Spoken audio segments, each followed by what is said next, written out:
Hey, Mike here. One of the questions that we get asked a lot is, I have a tenant in my property. Do I need to evict them before I sell? And first of all, I just want to say every state's different, so make sure that you check with your local laws, your state laws, before you proceed.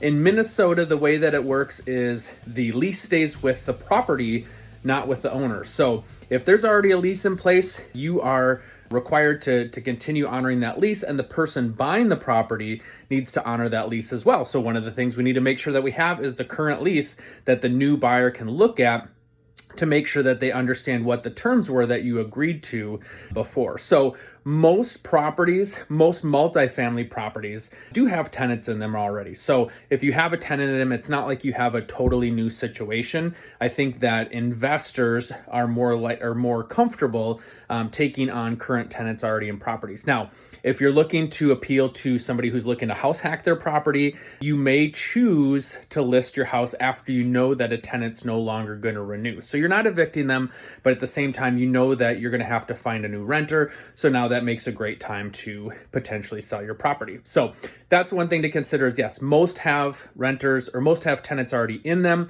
But if you're looking to appeal to more people, you might choose to just wait to sell until your property is available. So number two, to maximize sales price, if you wait until a tenant removes themselves from the property or until a tenant moves out, now you have the opportunity to fix up. So it's all the things that you probably wish you would have done to the home. Maybe there's new tile, maybe there's new cabinets, kitchens and bathrooms are nice, hardware, those types of things. If you take the time to put the money into the property after the tenant moves out, now you could potentially list for a higher price. So there may be benefit there of waiting until a tenant's out so you can fix up the unit and therefore sell for more money and net yourself more money. So think about that.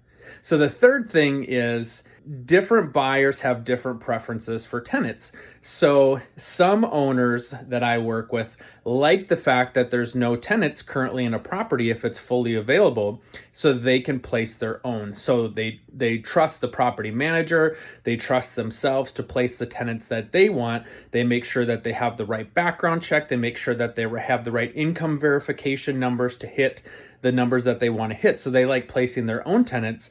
And then I have other investors that I work with where they would rather have tenants in there because it's cash flow. Now, it may not be the highest price leases. There might be room to increase the rents, but they know at least there's some money coming in. So different things to think about. Some tenants like new people or like having it vacant.